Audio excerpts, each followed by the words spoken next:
Welcome to Blog Yin Yang, the Greater Result podcast #1, brought to you by The Seat of My Pants. Seriously, if you enjoy the podcast, check out the Blog Yin Yang shop and pick up some of our merchandise, especially if you're a Wing Chun aficionado. There's a lot of nice and some fun Wing Chun stuff in the shop. My guest on this podcast is cage fighter Solon Solo Staley. As I said, this is my first podcast, hopefully the first of many, so it was quite a learning experience in itself. One of the things I learned was to keep the recording rolling long after you think things are over. Later in the podcast, you will hear me ask Mr. Staley about his fight name, Sharktooth.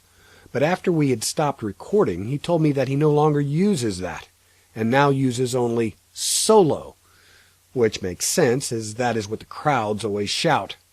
This was recorded on Sunday, February 16th, 2014. Blog Yin Yang, The Greater Result, podcast #1, Solon Solo Staley. Blog Yang. Thank you so much for doing this, man. Sure. Surviving this crazy weather. I am. You were cutting down trees. Limb after limb after limb after limb. We were actually limbed in, so to speak. Oh my gosh. Yeah. Did you feel the quake? No, my mom did. I did too, boy. Really? Oh man, my whole place shook. Really? Yes. But it depends on I guess what kind of building you live in. Driving. I was on my way to work. Oh, to you go probably bounce at would, the club. If you So. were driving, you wouldn't know. You wouldn't notice it. It wasn't that big. It was quick, too. Yeah. It was only like 10 seconds. Wow. But it was pretty wild. Yeah, I bet. Pretty wild. Feel earthquake. Yeah. In South Carolina. Yeah. I mean, supposedly we have like 4 or 5 a year. Really? But they're all two and under, Okay. which you can hardly feel. Okay. That was like a 4.1. Wow. Yeah. So that's, for us, that's a pretty big deal. How did you get started in martial arts? What made you decide to do this stuff, man? I was at H.H. Gregg watching TV. We had our own little TV in which we could control the channels. And fighting came on as I knew it at the time, and I used to watch it all the time. And they talked about this kid named Uriah Faber. They described his background as wrestling and how he always grew up eating good and things like that, and good upbringing at home. And we were around the same size. I was like, well, that looks like something I could do. And I wrestled in high school. And I went looking for a gym. No one knew anything about a mixed martial arts gym anywhere around. I thought I was going to have to go to Augusta, actually. On another day, watching the same channel, same TV, a guy said, hey, my buddy does that out in Lexington somewhere. So I drove around Lexington for about 2-3 hours looking for what I now know is CMA. Still didn't find it. A couple days went by, maybe a couple weeks even, and a guy walked in wearing MMA shorts. Hey man, what are you training at? I'd watched it enough now to know that nobody's just wearing MMA shorts just to be wearing them. And then he told me where the school was, and I came in and had my free trial. And I knew it was something I really wanted to do the rest of my life. So you wrestled in high school. I did wrestle in high school, 2 years, junior and senior year. What got you started in that? I mean, why that versus baseball or whatever? A guy named Kenny, that was actually a senior at the time on the wrestling team. Basketball and wrestling seasons at the same time, and I always played basketball. Then he was like, hey, if you get in some trouble, you get in a fight, what are you going to do, throw a basketball at him? And so then I was persuaded by upperclassmen into the wrestling, and I didn't like it. I actually ended up quitting. And then I got picked on enough to where I couldn't quit, and I was almost forced back on the team. And it turned out to be a great thing. I actually placed state my first year. Wasn't able to go due to circumstances, but my senior year actually made it to state and finished second. Wow. Yeah. Wow. And that obviously just walked right into your MMA. Yeah. It was a little backwards with jiu-jitsu, but we figured it out. Yeah. So outside of going in the cage. I mean, you're getting ready to walk into the cage this coming Saturday. Yeah. Cage 1 Chaos week. number 8, February 22nd. Yeah. Outside of that, what do you do? I work for Carolina Comfort now. Do heating and air. Something I never thought I'd be doing. What part? I used to manage a heating and air company. Okay. I was an office manager. Okay, cool. So what part of that do you do? You the ductwork guy, you the electrician, Ductwork the repair install. guys, ductwork And now install. I've recently gotten into some wiring thermostats, doing trim outs, setting condensers, That's hard soldering. work. Ductwork is It's not easy. it's yucky work. Yeah. a lot of Nobody times. likes going under houses. Yeah, I don't like it. For me, it's a workspace. I'm not under a house per se. I'm in a workplace. Yeah. So you kind of try to flip it in your head kind of way you can. There's all kinds of nasty little vermin in there, though. You know, that's what the guys would always tell me. Right. Is they're Right. always worried about the rats or the snakes in particular. Used to freak them out. Haven't seen anything yet. Oh. We found 7 feet of snake skin, Oh. which started out only a few inches at first sight of snake skin. And after moving around the house and tearing out Doug. Like a magic trick. Yeah, It he just kept getting growing. longer. Apparently and he lived longer. under there. Yeah. Okay, so you're getting ready to go into the cage on this Saturday. Yes. How do you feel about it? I feel excellent. I feel better than I've had about going to the cage in a long time. Tell me about your training. Training has changed a lot. Working with a guy named Brad and a guy named James, Brad Bennett, James Johnson. They've taken over my strength and conditioning.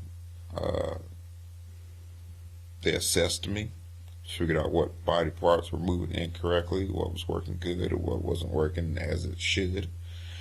And we start off with some corrective actions to fix that, and then we build on that. And I'm excited to see how this is going to play out, What the results are. Yeah. what the results are. What's the hardest part of the Eric Paulson says the hardest part is the training itself. It's not the fight. It's not the fight. The fights hurt, but they're quick. Right, It's the 7 days a week. Watch everything you eat. right. But there's also parts of that training process. I mean, there's weight training, Mhm. whether you're cutting weight or don't cut weight, conditioning muscle tone versus technique. Yes. Do you have a balance for you? I mean, how do you balance all that out? We're working 9 to 5 or 9 to 6 or Yeah. however it works out. I go to what is available to me at that time, and whoever else's schedule works around mine. So I do my boxing Mondays and Tuesdays, and then I try to do my kickboxing and jiu-jitsu Wednesday and Thursday. Then Friday I try not to do too much of anything. Yeah. Then Saturdays is when I get back to my strength and conditioning, Saturday mornings. And Sundays recently, since back in December, I've started yoga. And that's helped out tremendously with balancing the muscle movement versus the muscle rehabilitation. Yeah. Do you, just from you specifically, do you have a balance that you're working toward between the stand-up and the groundwork? Or are you just doing you just do it as it comes? Does one come more naturally than the other? Or For this sport, you have to like it. yeah. You have to like all aspects of it. I would much rather hit somebody in a few seconds and get the fight over with and be done with it. So I train my striking more.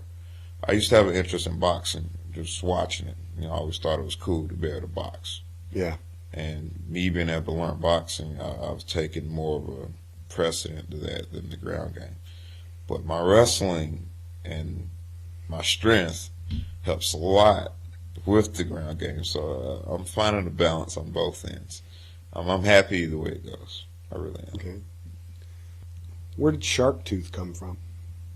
Well, this was about 4 fights in my career. And I was talking to God and walking on the beach, and I asked him for a sign. I was like, hey, I've never found a shark tooth. Well, if this is what you want me to do, let that be my symbol, my sign. And here I am looking for a white shark tooth. Not knowing that I'm probably going to find a black one. Yeah. And when I found one, it was next to a crab shell. And it was about 1 inch long, inch in diameter, perfect condition. And apparently that was a very rare find, so that was a big enough symbol for me. And the fight that I was having was later on that day at the beach, and that's where shark tooth came. Oh, okay. Myrtle Beach? Myrtle Beach. Yeah. You fight, obviously, I mean, when you're here in Columbia during the Cage Chaoses, you're one of the hometown favorites, so the crowd always goes crazy. Yeah. But you fought outside of Columbia. I have. Where you were probably not the hometown favorite. Not at all. What's the different dynamic of stepping out on the cage and hearing solo, solo, solo, versus stepping out of the cage and hearing roo? It doesn't work like how I would think it should. There's so much more pressure at home than it is fighting away. It's almost like having a substitute teacher. This isn't your real teacher. What you're going to do in this class isn't going to matter that much later. So there's more of a freedom to kind of just let it all out when I'm out of town, and just whatever happens, happens. Oh, interesting. I would have thought it'd be the other way around. I guess most of us would have thought that it would be. You would think that's the other way around. But then when it's at home, it's like you better do everything carefully. Don't do anything stupid. Do everything like you're taught. Behave like you're supposed to behave. And I'm finding that I can't do that. That does not work for me. The majority of my losses have been at Cage Chaos. I want to say 4 or 5 out of the 6 or 7 losses that I have. Are you just not finding a way to tune it out or to let yourself cut loose? I think I got that under control now. I've played this through my head enough, and this is Cage Chaos 8, like you mentioned before, and I've been on every single show. Mm-hmm. Every single Cage Chaos. And so now when I'm training, when I'm going through the harder parts of training, when I'm getting close to being tired or fatigued, I'm chanting solo to myself in my head as it sounds, as I hear it in the cage. And that's helped me a lot. So what's your preparation just prior to a fight? I mean, literally hours beforehand. Are you doing physical stuff? Are you doing mental stuff? Which one are you doing more than the other? It's probably 80% mental and then 20% physical. And it's probably that last hour before I fight to where it becomes physical. The stretching, the shadow boxing, the mid work. But all before that, it's all mental. What am I going to do? Yeah. What do I want to do? And I've noticed that outside of home, I cut loose a lot more mentally when I'm not here. And so I know I have to do that this time here at home. Do you have any idea how many times you have fought in the cage total? 24. I did not know that. Counted them last night. So you actually found yourself wondering how many times have I Yes. stepped in the cage with somebody trying to hit me in the face? I'd actually lost track. I knew it was 20-something. What did that feel like when you realized, I don't know how many times I've done this? Relaxed. Oh, really? Because it doesn't matter at this point. So you get that. I've done it let's so do this. much. I'm so ready now. Yeah. It's just, Let's just it do doesn't this. matter. Each fight gets more important, no doubt. Each fight, as it progresses, gets more and more important. It's like leveling up for certifications. As you level up, your pay goes up. Yeah. So it's kind of the same thing. These tests get more and more important every time they come around. But if I've been in this cage 24 times, I should be very comfortable. Yeah. And what's the guy going to do? Hit me or choke me? I've already been choked out twice in front of the home crowd, in front of my friends and family. It's not going to get any worse than that. Yeah. What's your, at least in terms of MMA, what's your end goal? I mean, you can't fight in the cage forever. Well, what's forever? Well, assuming that you intend to live a normal lifespan, there's going to come a point in time for you where you're going to say, I'm too old to go into the cage. Well, especially here in South Carolina, because you can't go past 35. Well, but I'm 30 now, and I should be beyond having to worry about only fighting in South Carolina by the time I'm 30. Okay, so your goal is So I want to go to bigger, UFC, further, outer. And I want a UFC belt. I like belts. Okay. I like things that say I've done well. Okay. That I like gratification. Oh, okay. I like rewards. Like, you know. Is that what it's all about, or is that just part of it? No. My main goal overall for mixed martial arts is to be able to tell my son that you can go to any school that you want, wherever you want to go. Oh, okay. Okay. If you don't want to go to school, here's a bunch of money to start whatever business is that you want to start. That's my ultimate goal. Okay. Okay. And you brought up your son. Tell me about being a dad. It's great. I didn't have a great example for myself. Mm-hmm. But being able to look at that and knowing what not to do is the process of elimination. And so I know how I felt, you know, when I was his age, 8, 9 years old, and wondering where he was and what he was doing. And, you know, I don't want him to have to worry about that. So I see him as much as I can, and whatever it is that's on my mind, that's what we talk about. He's 8, he'll be 9, 10, 12 before I know it. So I want him. He'll be 25 before you know it. Yeah. Let me attest. So I want him to, I don't want him miseducated about anything that goes on in this world. It's it doesn't come with a rule book. Not at all. That's one of the hard parts about it. There's a Bible, but there's no rule book. I don't even know. Well, there's a Bible, but everybody who's a parent is a parent of that kind of child for the first time ever in history. Exactly. I always say that myself. Even if you have 2 children, Yeah. it's the first time you're the parent of a second child. Yeah. There's no rule. There's no knowing ahead of time. How do you do this? All right. It's an interesting experience. Oh, yeah.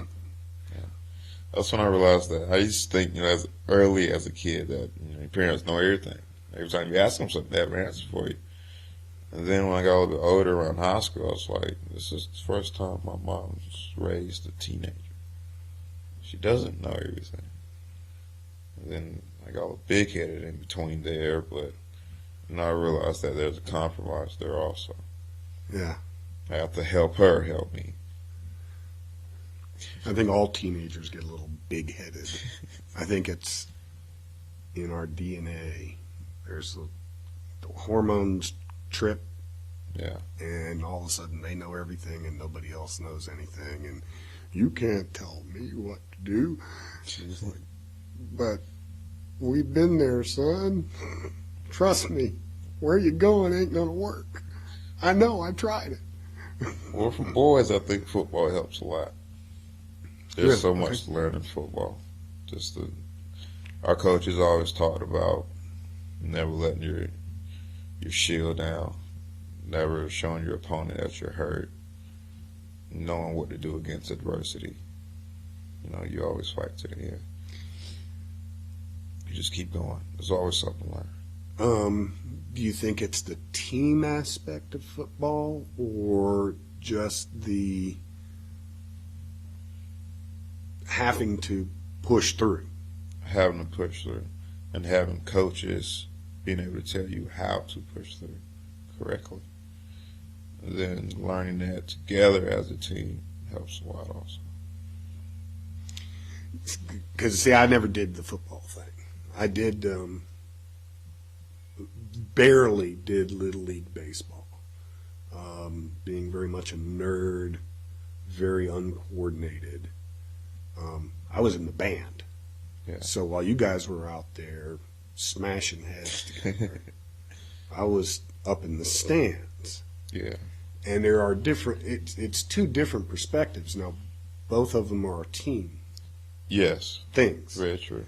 You got to go, if you're in the band, you've got to play with everybody. Right. You've got to. Yeah. You got to be there on time. You got to be on time. You got to hit your note. You got to do your part. Right. But there's not,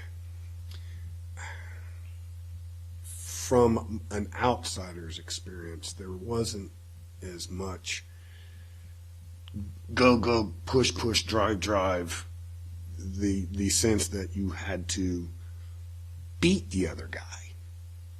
Band is not about beating the other band. Right. It's about, let us put on a good show for you. Right. Yeah. You know, and they can put on a good show too, and then everybody's happy. Whereas, from a football perspective, you got to kill the other guy, kill him. Everybody's got to do their job. It's almost like a chain. If there's a weak link, the other team will find it and expose it, and that could hurt the whole team. As opposed to one band player might be able to play a little lighter in some instances and let their comrades take over. Yeah. Oh, there's definitely a lot of that in the marching bands, at least, because the numbers are so high. You've got some people who will not play as loud as they could because there are other people with them. But then that kind of creates that greater result. Okay, there are some weaker people and there are some better people, and the end result of their entire effort is something greater than the sum of the individual parts. Yeah. The better people are lifting up the people with difficulties. Yeah. And allowing them to still take pride in the end accomplishment. Oh, everybody applauded for us. Right. Even though I know I hit a clunker. But it didn't matter. Unlike, especially like in MMA, Yeah. I mean, that's you. Yeah. If anybody screws up, I mean, it's only you that can screw up, and everybody knows you screwed up. And when it happened. Exactly when it happened. 1 minute, 47 seconds. Round 2. Right.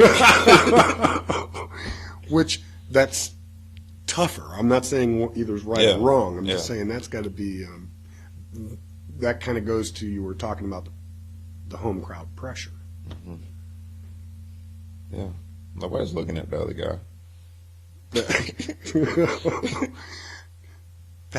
I had never thought of it that way, but you're right. In the hometown, nobody's looking at the other guy. Yeah. Everybody's watching you. Yeah. Oh, man. Everybody. And they're all saying your name, too. And they're all going, no, don't do that. Oh, no. But how does it, try and express how it feels when it goes both right and wrong. Mm-hmm. How does it, do you, of course you're happy for the win. Right. Are you cognizant of exactly what you did at that moment in time? Or is it just, he tapped. I'll figure out later why he tapped.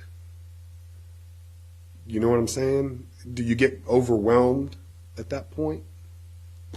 Most of the time when they're getting ready to tap, I know they're getting ready to You're tap. already, so you can kind of see And in process. I'm waiting for everybody else to figure out what's getting ready to happen. Okay. And so I'm ready for it by the time he taps and by the time the fight's stopped in that case. So things have kind of slowed down a little bit, and you can kind of actually be very cognizant of the moment. Right. How about, though, when it's the reverse? When it's the reverse and you wake up, it's like, oh, you knew what happened before I did. Okay. That's when it's bad. That's You realize what everybody else just realized. No, okay. So that's why it's so quiet in here. You know, Ah. that's how it goes. Oh, man. But even in the decision where I knew I'd lost in the last fight, you know, versus other people, some are, I'm sure, waiting on to see what's going to happen. But I knew at that time I didn't perform like I needed to versus what my opponent was doing. But The decisions have got to be the worst. yeah, they are. I mean, even if you know you've won or feel like you've won. You're waiting. I don't like judges. I won't deal with judges on this fight. They won't be involved. They won't be involved. That's the only way to make it sure, I guess. Right. Yeah. The chains that have weighed me down with the pressure of what's everybody else thinking. I hear individual voices. Like, I know that voice. I know they want me to do well. Because they're just going to have to watch like everybody else does when I'm out of town and just wait and see what happens. Can you hear, I mean, you just mentioned individual voices. Can you hear Absolutely. and recognize it? Because I've often wondered if you can really be aware of the individuals in the audience or whether the audience is just a crowd. I mean, you're lit, they're in the dark. Yeah. And, of course, when you're fighting, everybody's yelling. Yeah. Are you able to tune in to your corner man? Do you occasionally hear a spectator whose voice you recognize? You hear everything. Everything. Oh, okay. But there's a focus where you can tone that out and only hear your corner. And that's what I have to do. Yeah. And I've been working on that, meditating on that, playing the vision out through my head, playing the night out, anticipating hearing particular voices, knowing where they're sitting. You know, the vision has expanded. It's not just what am I going to do in the cage.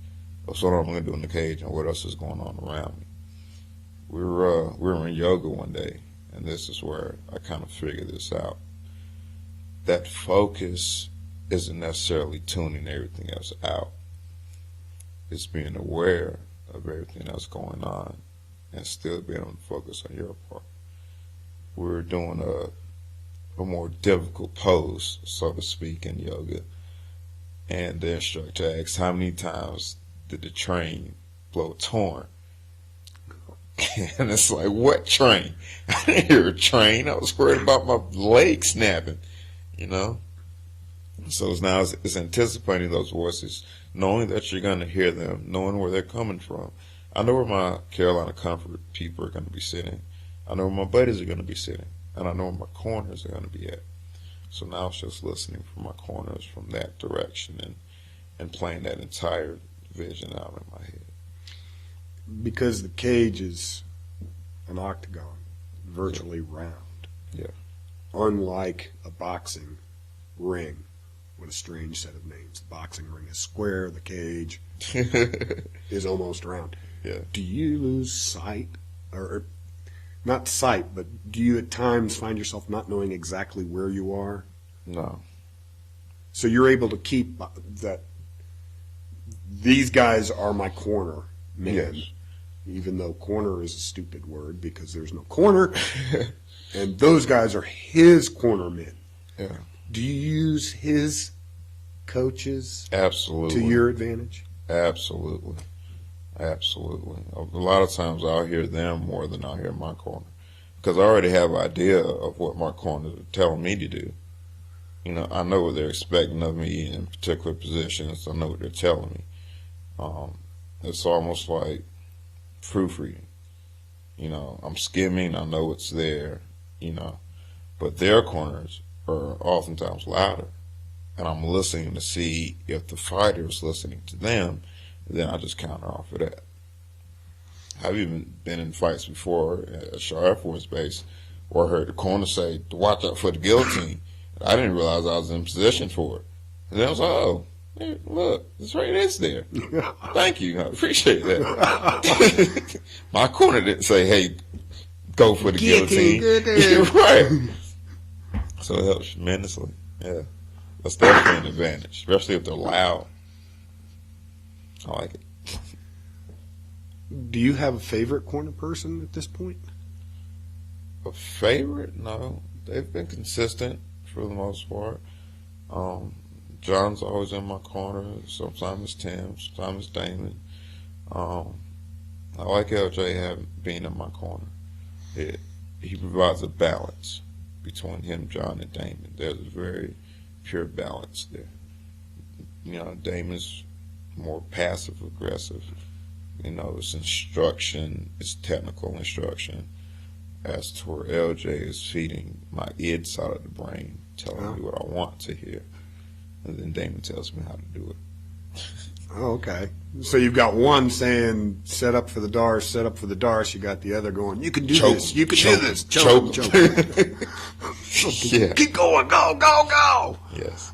Interesting. So do you always try to create that balance with your cornermen, to have two and get that kind of balance, or is it the luck of the draw? Well, sometimes LJ can't make it, and he's been a newer guy to my corner, you know, compared to 24 fights, to where it's been Tim or Sam earlier in their career when I was an amateur. But Tim and Damon are close to the same versus LJ. But it's knowing who's in your corner and knowing how to receive them also. Yeah. So you create a balance within yourself. So, so you were cutting down trees today. Trees are already cut down. It's just chopping limbs and dragging and dragging and dragging and. Wow. So you lost a lot of. I mean, you had a lot of them. You said earlier so you were treed in. Throughout the next week, I'll still be cutting the limbs down. Man. And moving. I mean, whole trees were snapping. You know, they're not big pine trees, but they're tall. And they're snapping. I mean, they're 20, 25, 30 feet trees. Oh, man. And they snap 10 feet in the air. So there's a lot of triangles everywhere. Oh, God. Wow.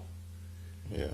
So I'll probably drag them all to one area and set up for a celebratory bonfire for after the fight. It's just part of the weight cut.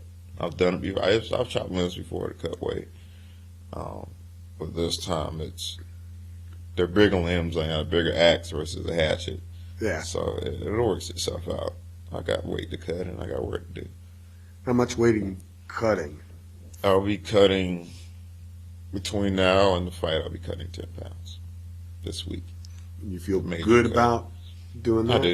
I do. The wrestling, we had to cut weight. Yeah. And like I said, it's fight number 25. I know how to cut weight. Yeah. I'm not worried about that. I know what I'm supposed to do. I know what I'm not supposed to do. I know what to do if I do what I'm not supposed to do. So, yeah, there's a comfort to that. There's a big comfort to that. Yeah. I'm not worried about the weight at all. Well, that's good.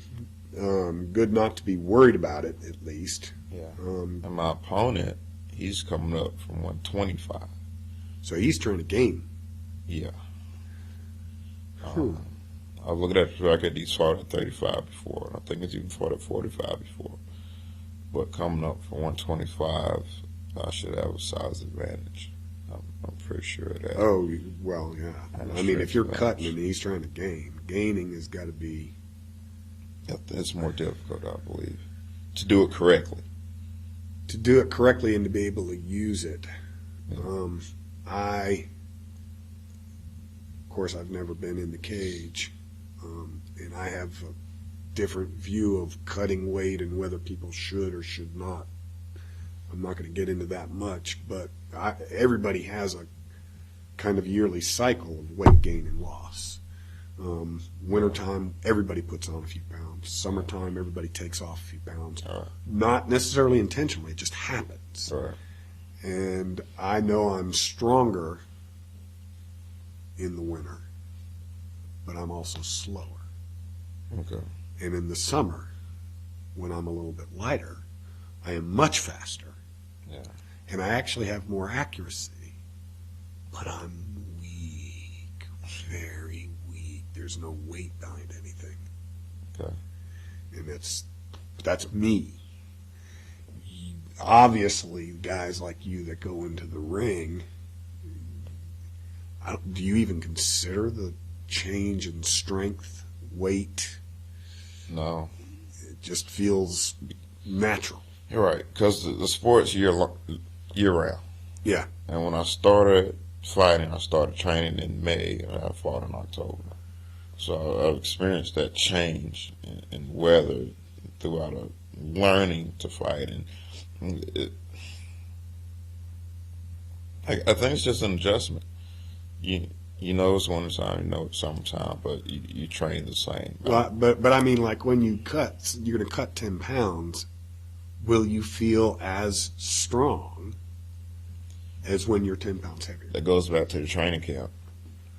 Okay. Because of the strength and conditioning that I've been doing, it's increased my strength. And my conditioning, I know, is much better than it's been in a long time. And it's happened during the winter. So, yeah. I don't expect it to be more weak than ever before at all, whether it was summer or winter. So when you're working on your strength training, are you thinking ahead to, I'm going to go in the ring 10, 15, 20 pounds lighter than what I'm working right now, so that your awareness of your strength is based on, I'm going to be 20 pounds lighter when I use it? No, I never think about that. Ever. Okay. I never have. It's always been, well, I'll take that back. Fighting at 45, I knew I needed to be stronger because guys were heavier, bigger. So there's more of a focus on heavy lifting, bench pressing, and things of that nature. But as opposed to now, with the change in camp, I'm not bench pressing as much. It's not needed as much for my sport and for my body. The strength that we've been working on is made for my strength, for my size, which concurrently is going to be 135 at this point. Yeah. So the weight cut I'm expecting to be simple and not have an effect on my strength at all. Cool. Well, is there anything that you want to gab about? Not really. Not really? It's not too much. I mean, we covered the whole balance thing is the crazy part. Leaving work, coming to the gym, training, going home, cooking dinner, taking a bath, soaking in Epsom salt, and getting to bed by 12, 1 o'clock, and having to be up at 6, Get 5. up and do it again. Yeah, it weighs on you. Yeah. But thanks to Carolina Comfort, I have this entire week off from work. Oh, and that's their nice. way of sponsoring me. So I'm taken care of during this week, and I know how to relax. It's going to be lots of steps and salt in between cutting down all those limbs and dragging limbs, and I'll have my son for a few days, and I'll actually be able to relax for a while. Well, I'm looking very much forward to it. Good. Well, again, thank you so much for doing this. Yes, sir. Thanks for having me. Thank you. That's it. That was cool. Blog. Yeah.